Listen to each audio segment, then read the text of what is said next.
Cable 10, Aurora, Illinois Community Access Channel. Let's get weird, buddy. Let's get weird. Your life is your own, Carol. Guys, We are here for you, Carol. where are we? Well, if there's a bright center to the universe, you're on the planet that it's farthest from. Welcome to the Outer Rim. Enjoy your stay. We're sorry we upset you, Carol. I spaced out. That's right. I still get a kick out of that. Yeah, I it's like the intro from last night when I was doing the Mighty Nine video. I just sat there watching it, and then all of a sudden it's like, oh, it's on me? What? We're live? I was watching what I made. Got all caught up in it. Thank you, Bill. See, Bill thinks the intro is perfect. So yeah, no, it really gets me in the mood too now. I get really excited as soon as it comes on. Cool. Yeah, so hi everybody. Welcome back to the channel. This is Rob here at Smirking Gun. And with me, as always, pointing in the right direction for once, is my co-host, Darrin Jaques from D's Reviews. What's up, D? Oh, how's it going? Oh, so excited. I get excited every week now, man. Pluribus is like my new best friend. It just always cheers me up. I always get very excited to dive into this. So I can't wait to get into this week's episode. Right? Even though the subject matter is like pretty dark and stuff, it's still like, but it's good. It's when writing is this good, it doesn't matter what the subject matter is about. It's so well done, and the characters are well defined, and everybody is doing things like intelligently or in line with who we can see those characters are. And I mean, and again, just small things like the shot when she's setting up the camera to record herself, and it's just the one shot of the camera and her putting the disc in and doing the things. And again, it tells the story without having to overcomplicate stuff. And it's just Vince is just doing an amazing job with this show. Yeah. Also, for anybody interested, I got a shirt. Of course, I got a shirt. It's a cool shirt. And if you're looking for the same one, I just go to Etsy.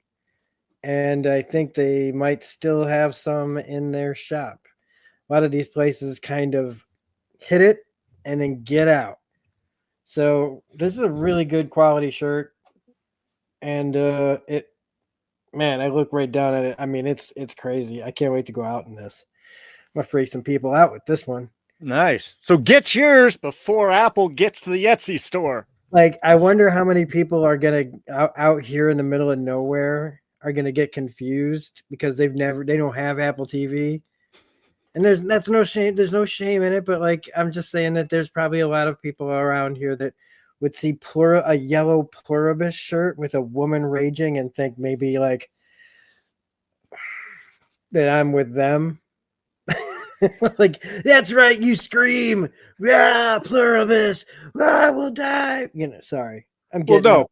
But see, to me, the great thing about this is you'll do that, and then there'll be one person like across the street that'll just point over and be like, and that'll make your day. That will make my day.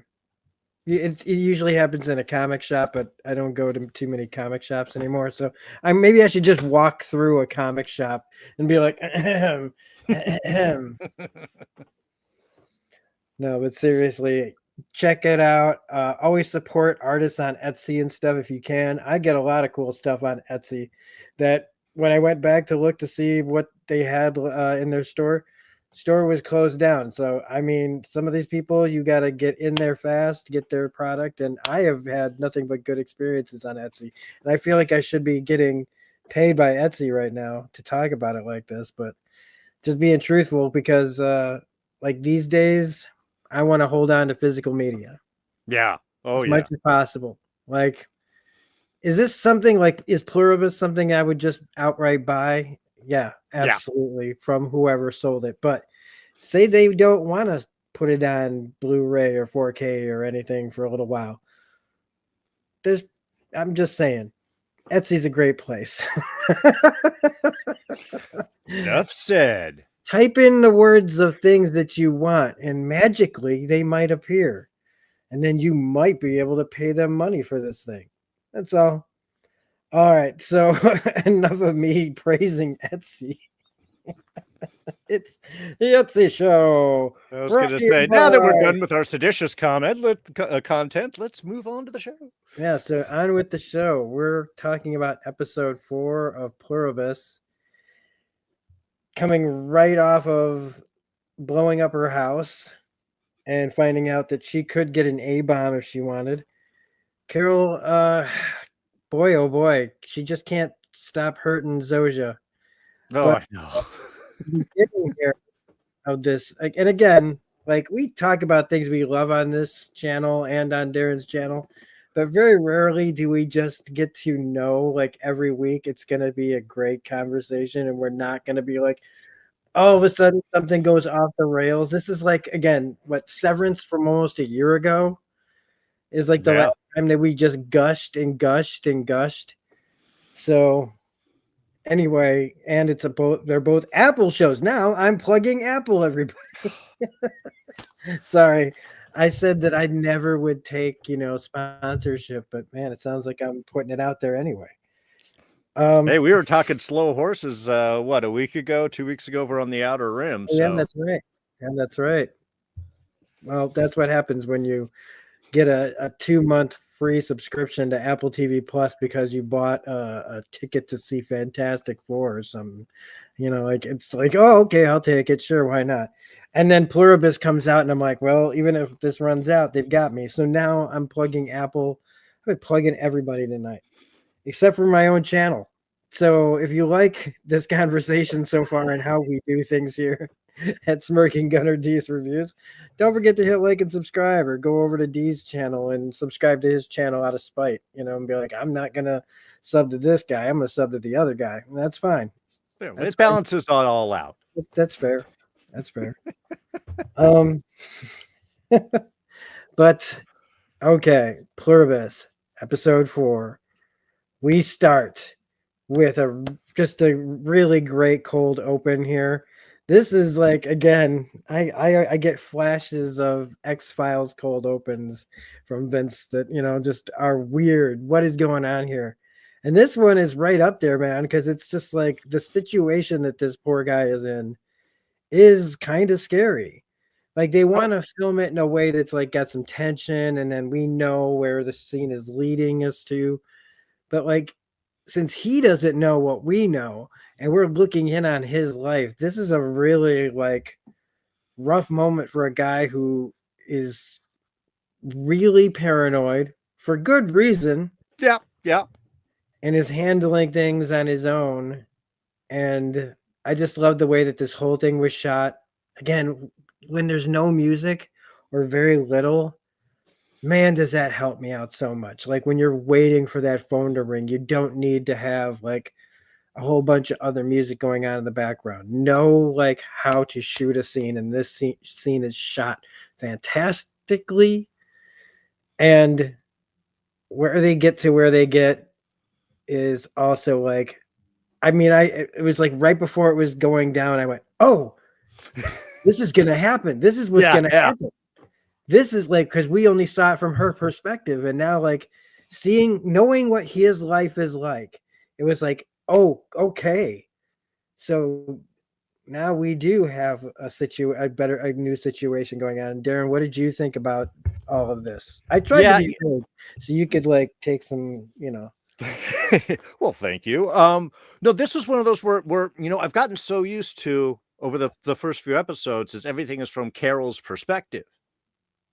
Really, I mean, we had the one shot where we had Zosha kind of traveling through and her kind of story, but so much of this has been from Carol's perspective. It was kind of like a little shock of like, oh, we're seeing somebody else's story. But like you said, it really established from the fact where you just see the fly and he just like walks up to the trash and searches through and is pulling the one thing out. It's like part of you's grossed out, like, oh, he's going through. He's that bad.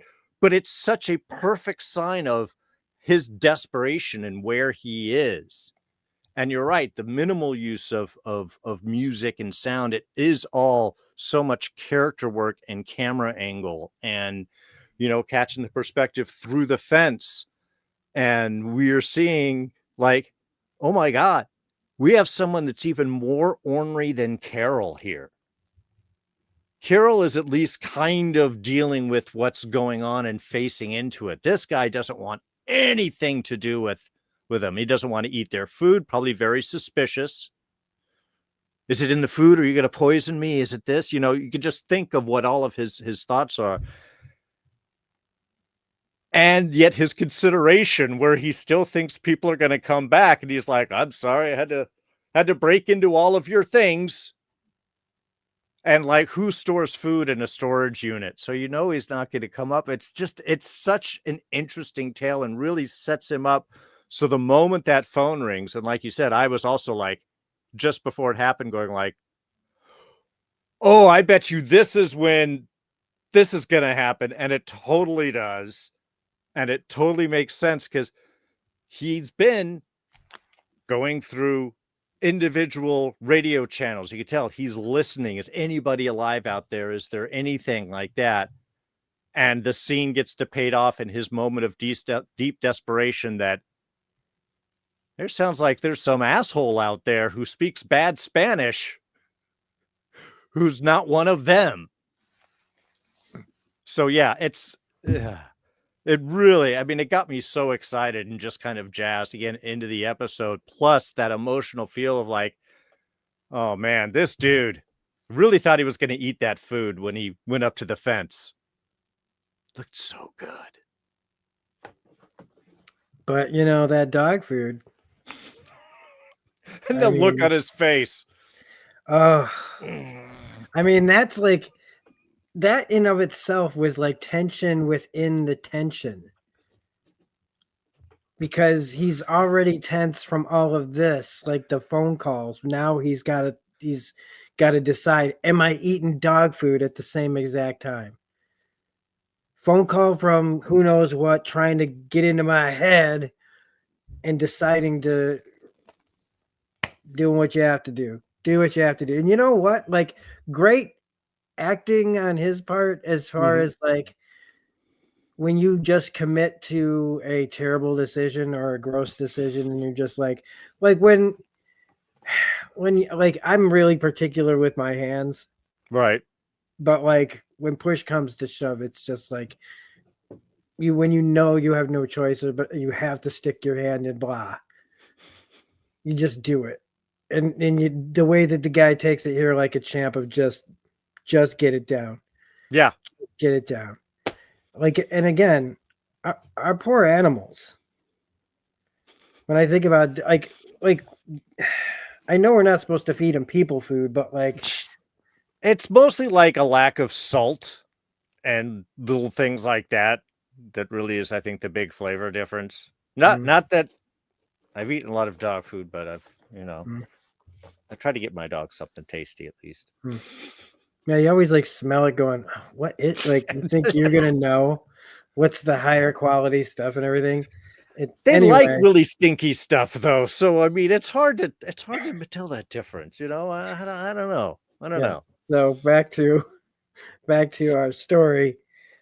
So this is our man. My voice is going. This is our guy named Manusos. He's played by Carlos Manuel Vesga.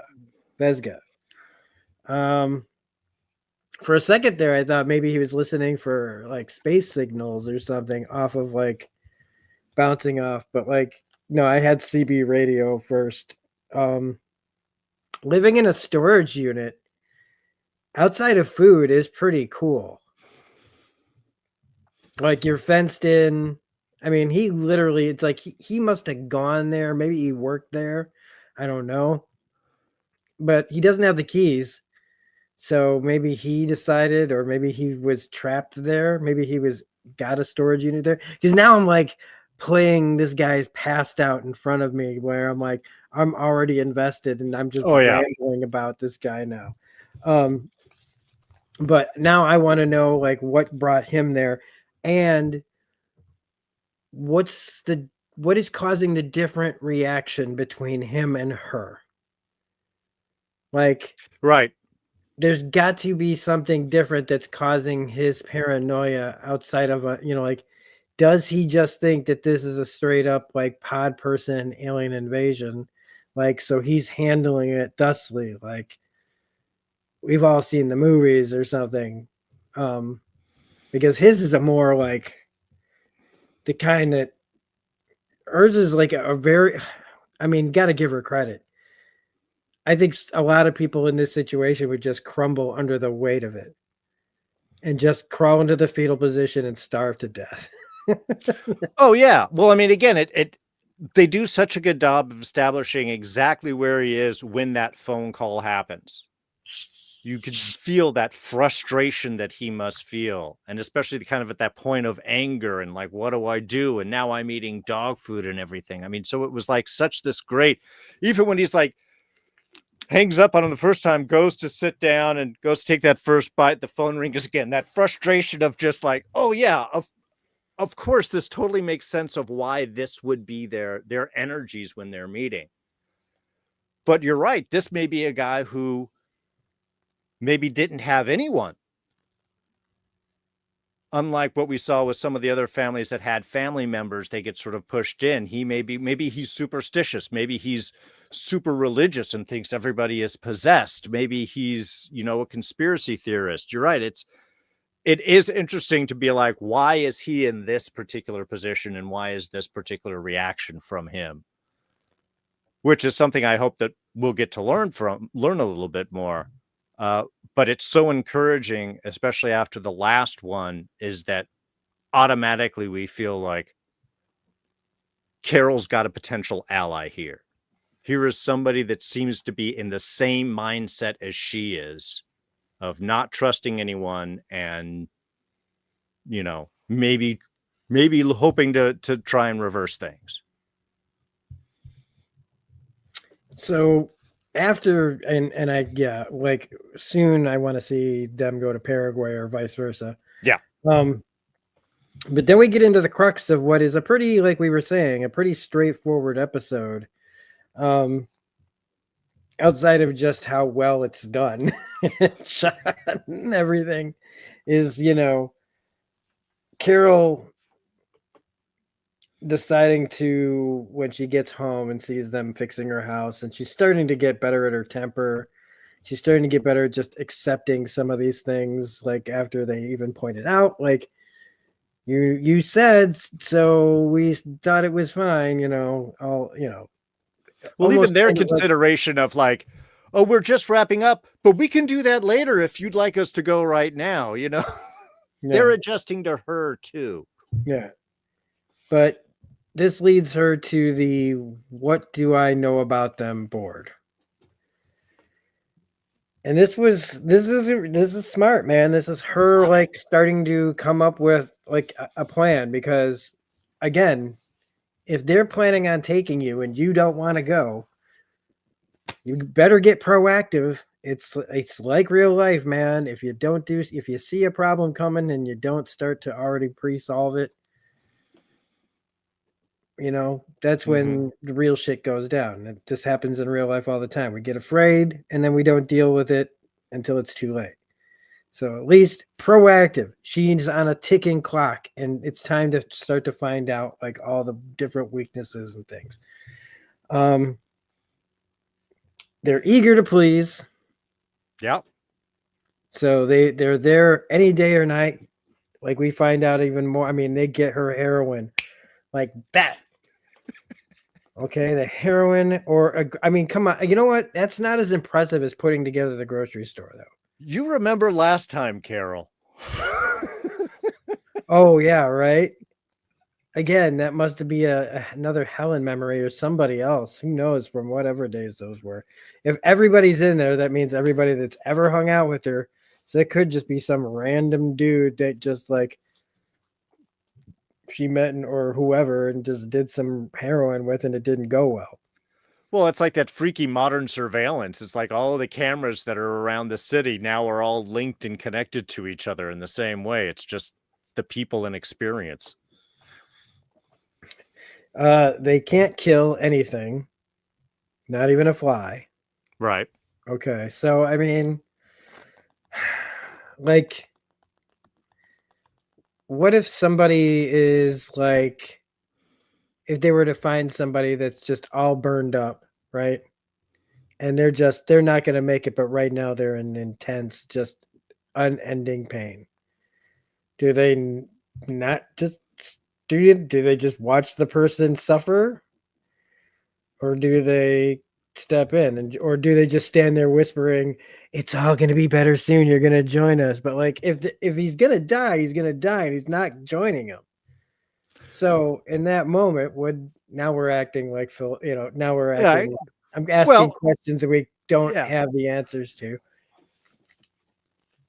I mean, no, they wouldn't kill them. What the response would be interesting is like, what if they are, again, a individual like Carol, so way to help, maybe they'll give them morphine that wouldn't kill them, but relax their pain or something like that, you know?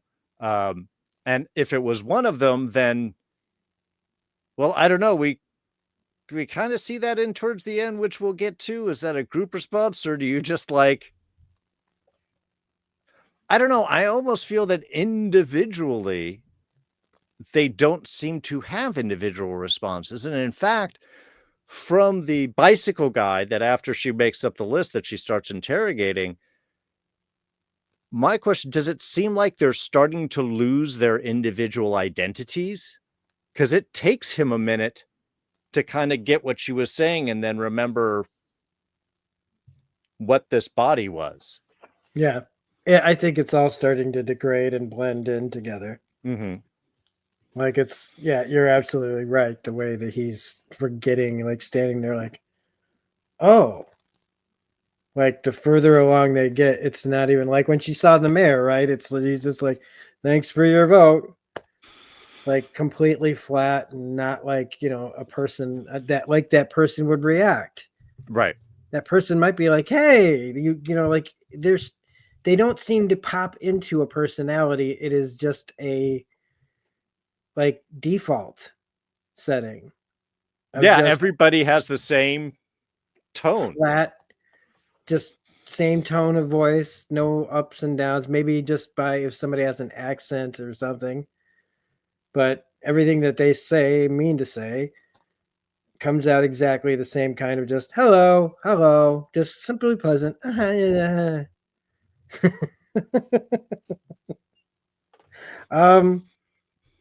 Don't play faves, meaning basically kind of like why the guy got the plane, right? It's just, you want the plane? Okay. You get to have the plane until you decide that you don't want it anymore. Well, and while Zosha couldn't choose to go with either one of them, it had to be Carol choosing effectively or something, is they can't. Yeah, you're right. They don't care left or right. They have no if I just want to take over Man's Chinese Theater and just be like, or whatever, I can just do it because nobody cares. But it wouldn't, like, think about how everything is empty. Like everyone is either at a project, or do they even need to go to they don't even need to go to their homes. No. Like, all their families would be completely separated, right? Like your brothers and sisters could be in, Malaysia, and mom and dad, or mom could be in like Timbuktu, and the dad could be on, checking Antarctic ice samples or something if they need it. Like, technically, like, this is not just like taking away individuality, but it's breaking up entire families. Like, you're there, but like, also that's the thing, is they're not there, but they're there. Yeah. So it's like, hey, mom, your family's always with you, like, along with everyone else. Yeah.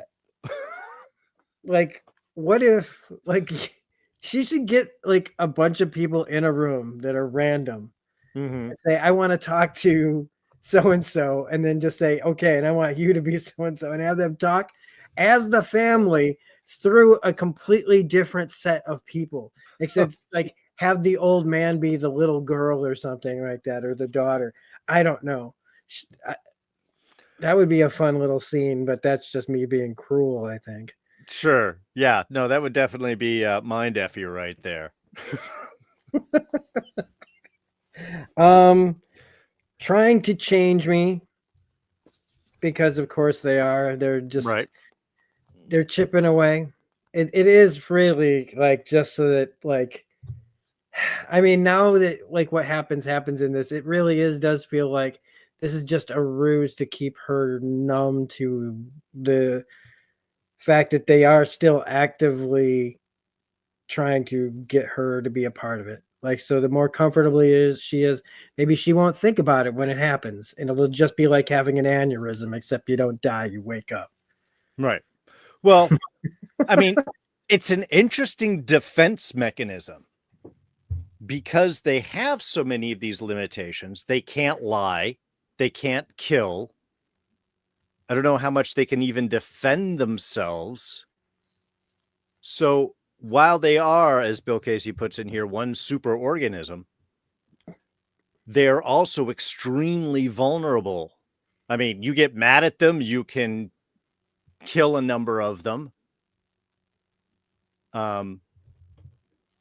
So in a way, by being super nice, it's a defense. It's hard to kill super nice people.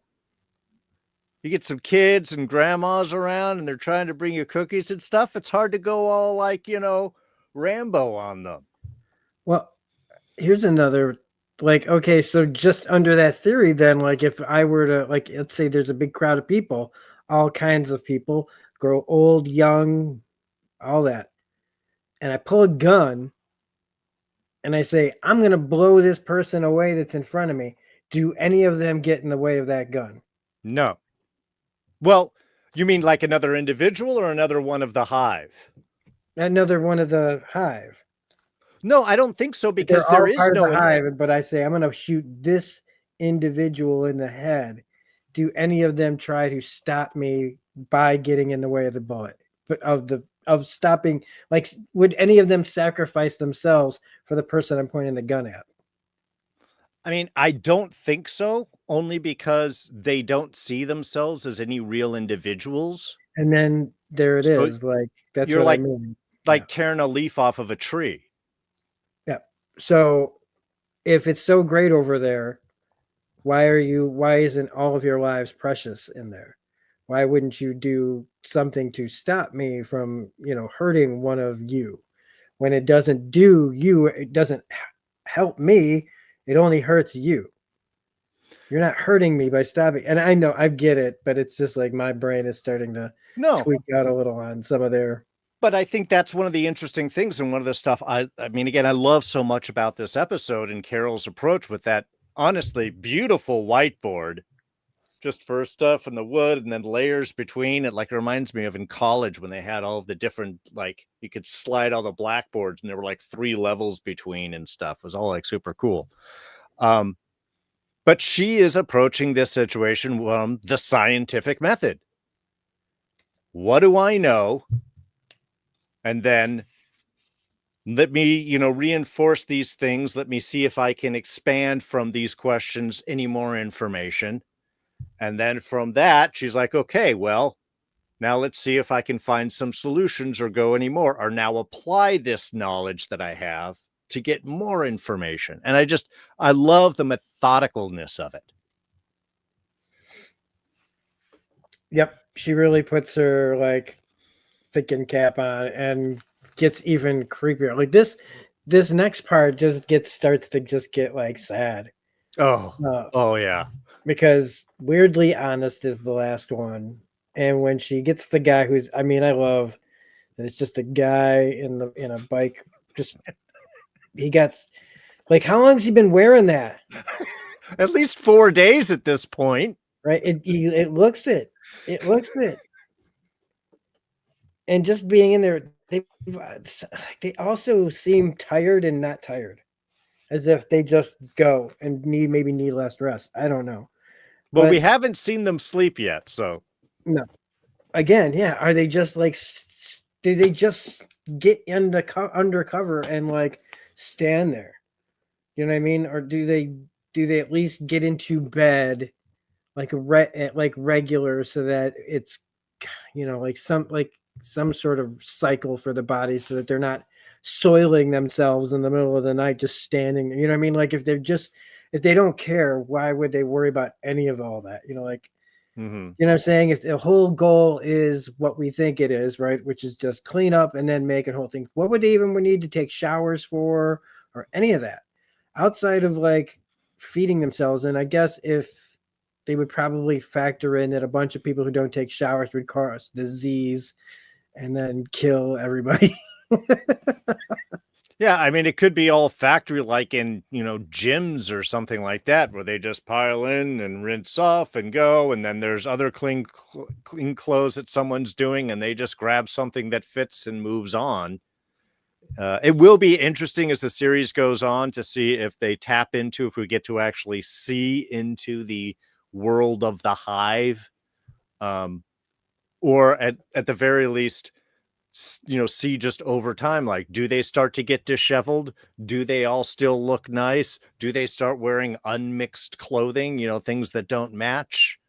And I have the faith in Vince Gilligan that him and his team have like plans for all this stuff.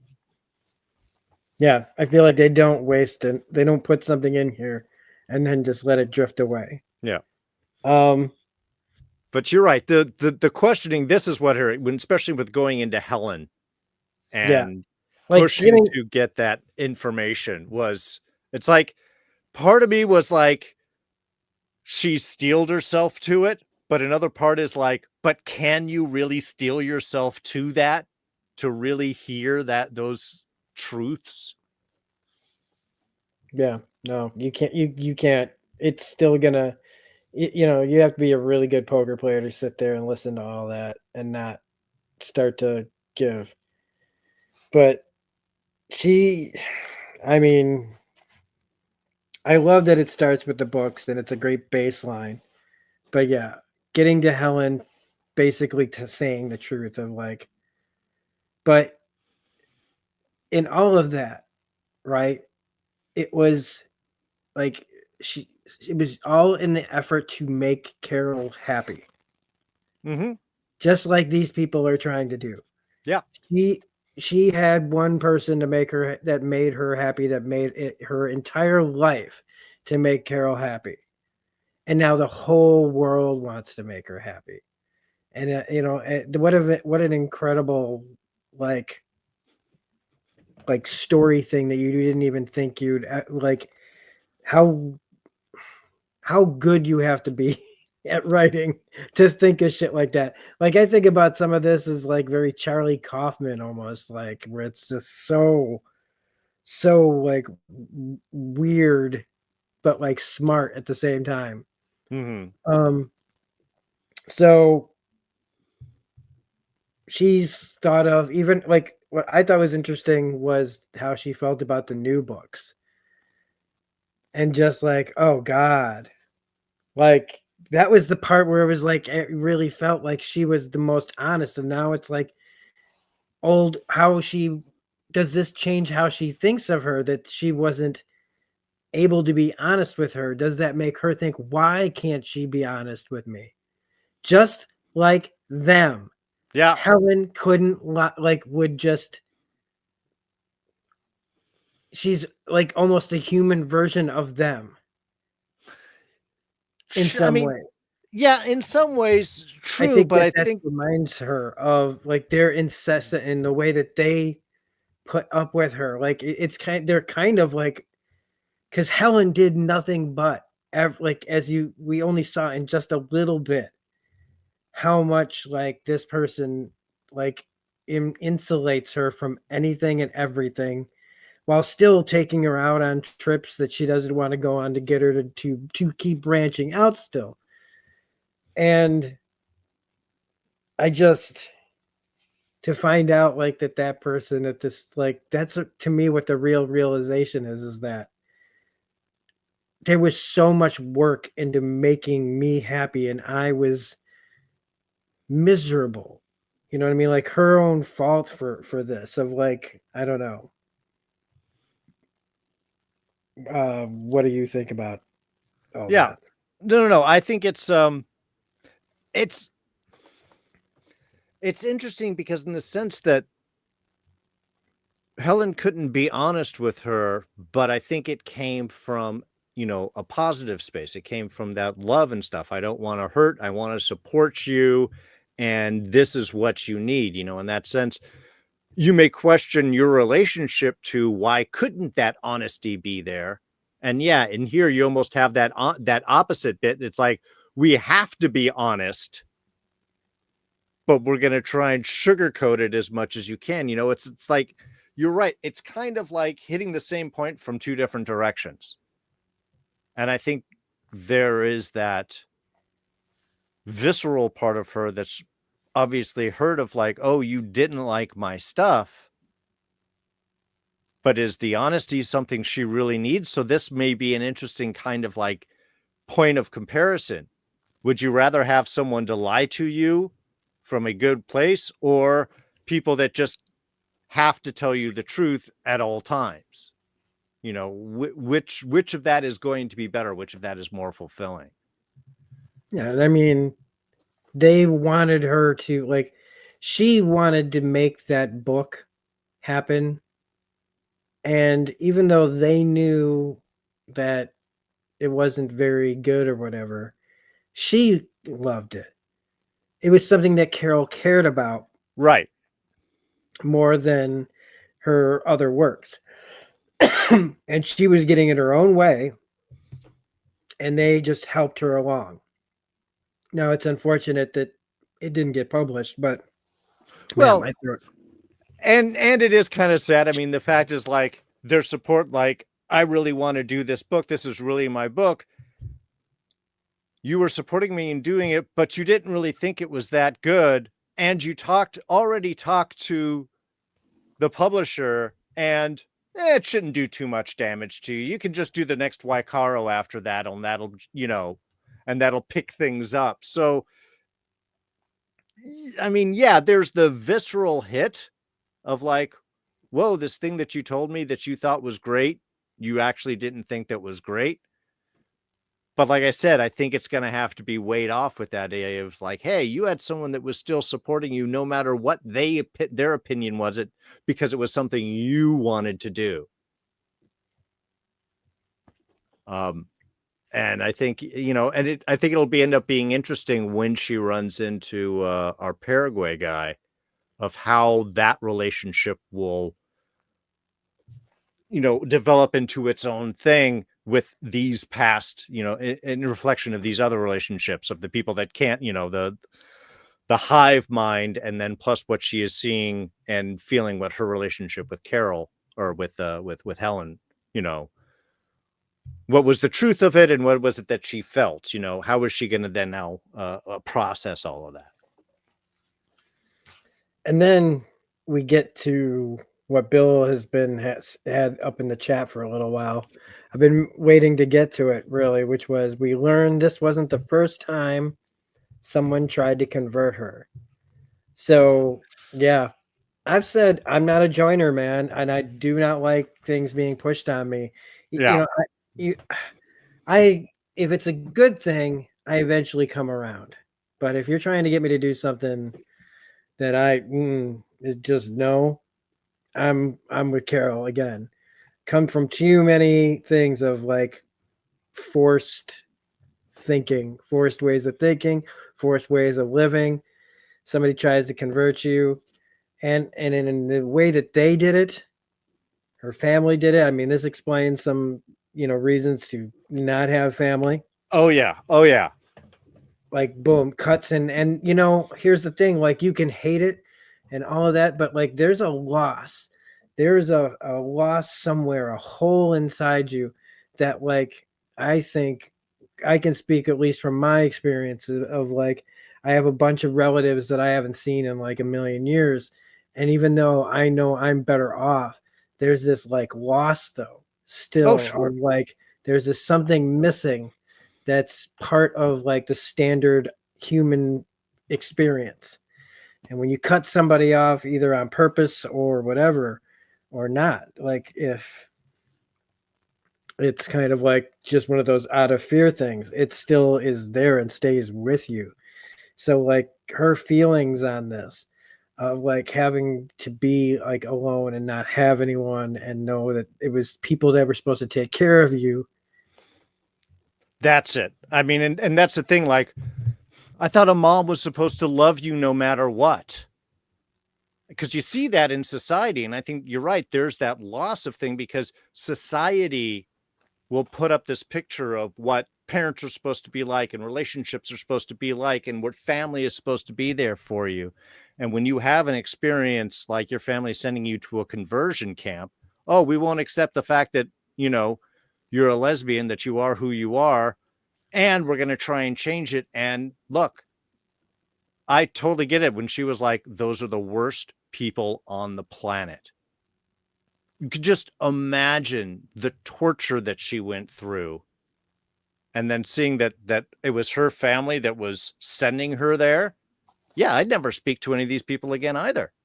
And in fact, that I would probably limit who I interacted with. That would probably scar me in so many social ways. And I think that reflects a lot on the minute that we entered into this, it was like, oh, I see. I understand so much more about Carol now. Man, while we were like having this discussion already, I came up with another crazy theory, but I don't know if I should share it. Or like a thing that I think could happen, right? Is because this is a kind of a TV thing, I guess, that helped me come up with this idea. But at some point, I wouldn't be surprised if like the way to reverse this joining would be that you'd have to first like become one. Like you cannot be like, if the rule becomes you cannot become immune unless you're infected. Sure. So I understand where you're going. Yeah. So if one of them were to say, I'm gonna let myself be infected so that then you cure me, right? The person who's infected then, depending on how it all works, would have this experience that they could maybe visually show us of somebody that's like in with them. So if Carol suddenly did have to like to save herself, become them, like to give herself completely over to it, trusting that whoever's going to cure her will bring her back. Kind of like in the Abyss, right? When she goes down and drowns and he has to like bring her back. That kind of thing, except being like with the hive mind and not dead. And then have this whole experience where she sees things and who knows how long that feels, what that feels like, and like how much does time change when you become part of the hive? Does it matter what time it is? Are you just floating around until somebody says bing and hits you with something that only you know, or one of the things that you and a million other people know, or 10 people know? Can you imagine of it being kind of like that, of just being like, ding, do you know this, you know this, you know this? Like, well, now I'm just starting to wait for the fucking elder brain from freaking Baldur's Gate 3 to come rising out of the ground and being like the big like mastermind behind this thing. Well, I wonder if it's one of those things like when we go into automatic pilot, like when we're driving home and like, you know, we make our left and the next thing we know, we're pulling up in our driveway and we forgot that we even got off the freeway, or like, you know, we have those moments where you kind of fall into automatic pilot. Yeah. You're not, if it's like, maybe it's something like this where every once in a while they just consciously realize like, oh, I'm moving a crate of potatoes right now. And then, you know, their mind drifts back on and their body's just like doing, I don't know. I'm curious how much we're going to get to know about the hive. Well, we got to see some more of it in our final basic section of this, where she gets her hands on some thiopental sodium. Sodium thiopental. Yeah, it's true serum. Thiopental. The truth serum. Okay, yeah. See, that's what I wrote down, was like truth serum, because I heard it said, I think in my memory it was sodium pentothal, But it is that. It's just I heard it like with kid ears, like mashed potatoes or paschetti. I just like heard like Yeah, well, sodium pentothal was something we heard, and this might be a variation of that, maybe a stronger or the current version. I just remember, what if that's your drug of choice? I'm addicted to truth serum. Oh man. She anesthetizes herself. Oh, so good. Test whether it would work. And man, again, this is crazy. And I love that she filmed it. I love that she watched herself. And this was also this kind of eye-opening feeling for her because this was an uninhibited expression of herself. Yeah. Like it shows how repressed she is. And like how, like, I mean, because now that we know about the conversion camp, right? And she's still hiding though. Like she fought through that, and you know that even though she overcame that and she can't, she's living it, but is she really?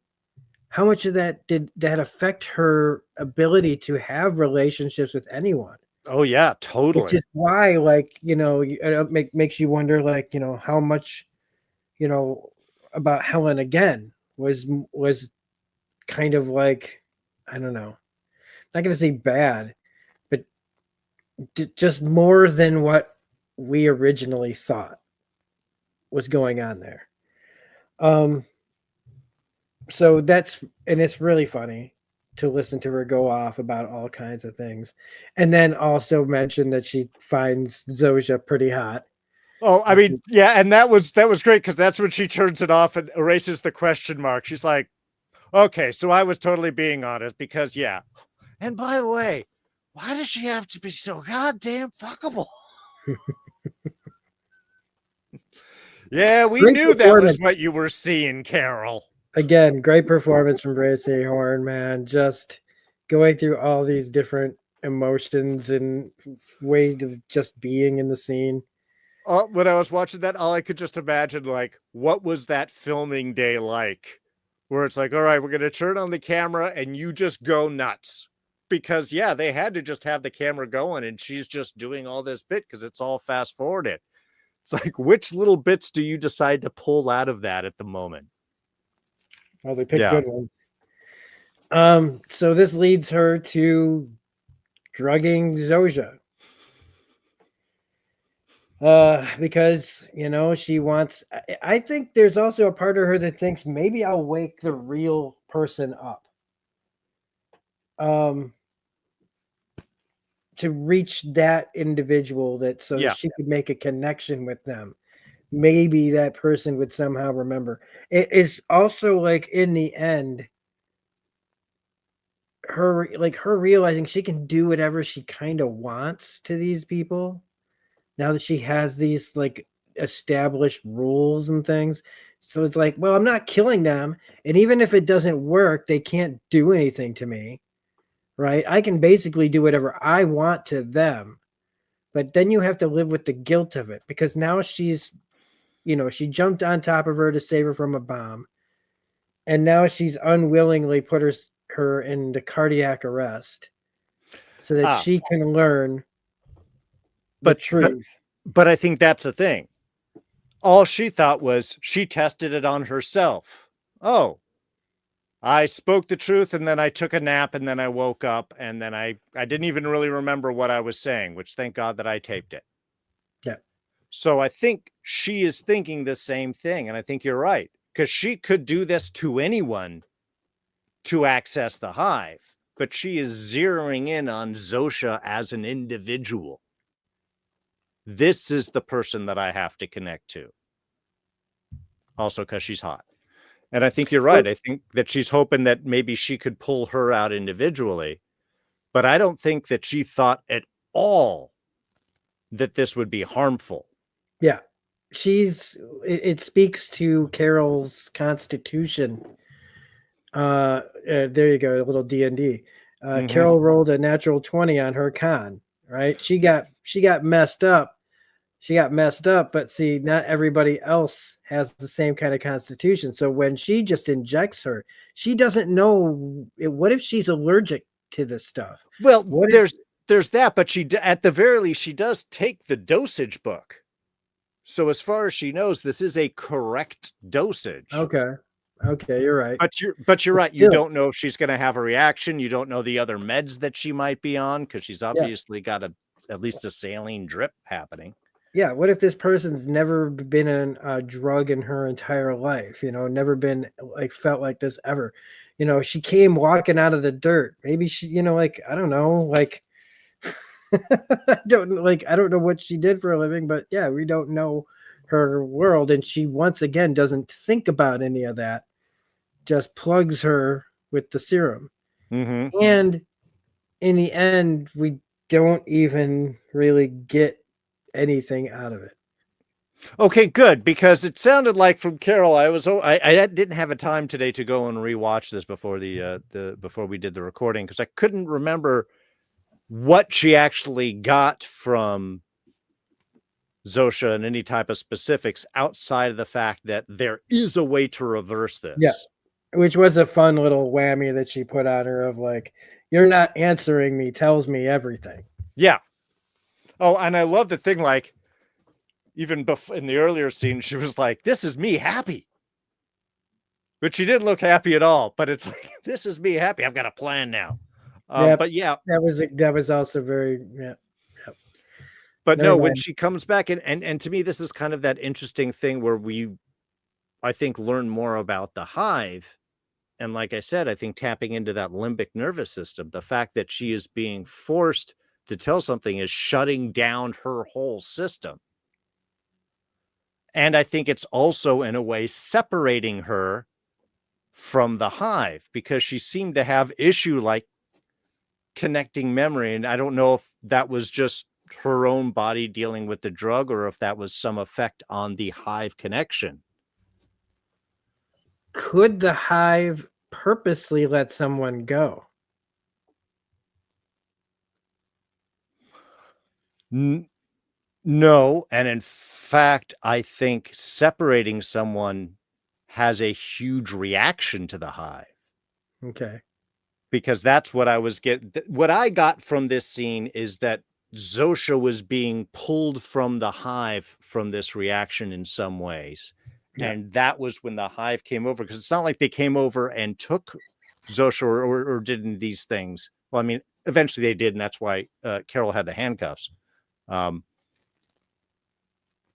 But they didn't, again, they couldn't do anything to try and stop. It didn't seem to be, and it's just one individual. So what would be the real cost of that loss outside of the hive feeling that pain?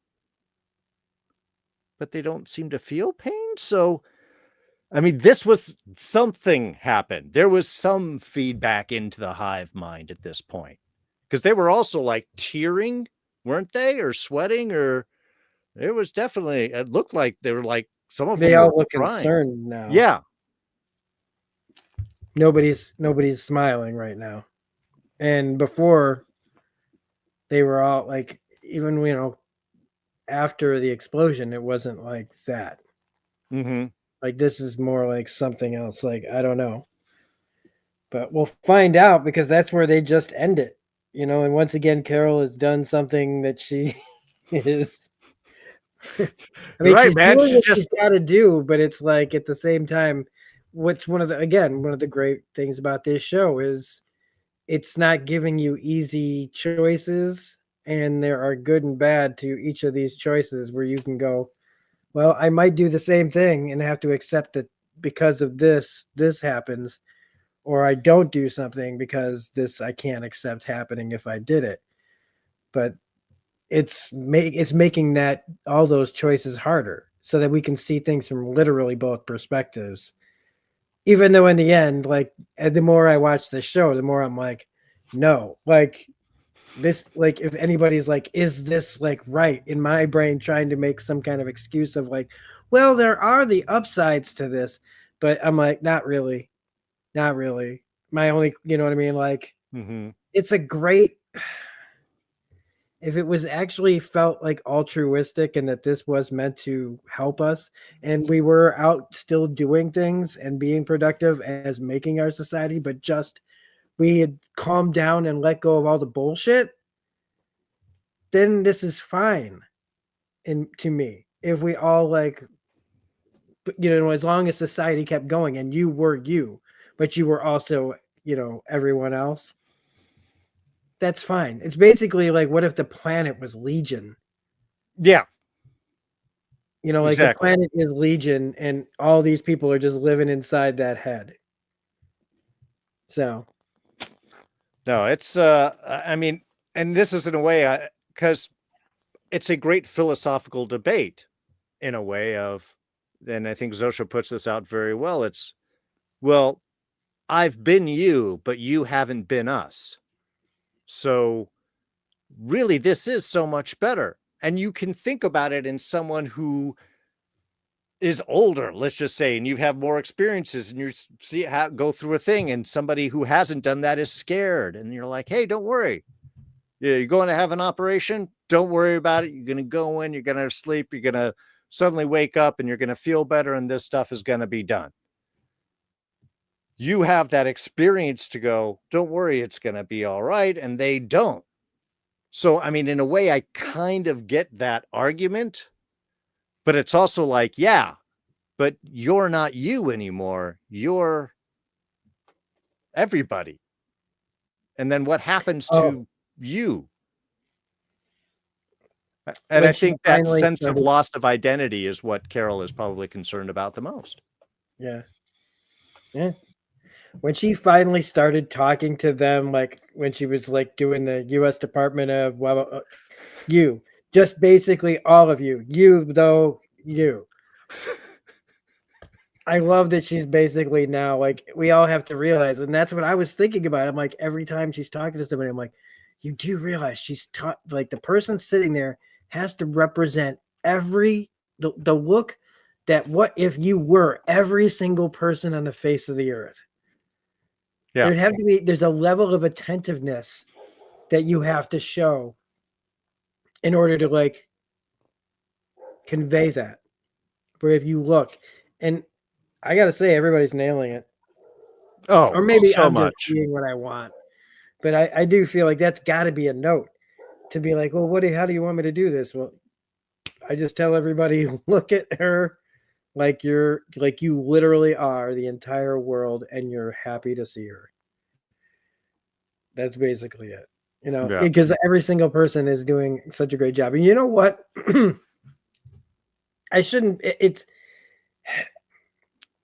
it should be easy to look like that. It should be easy to look pleasant and happy to see people. But it's not. Yeah.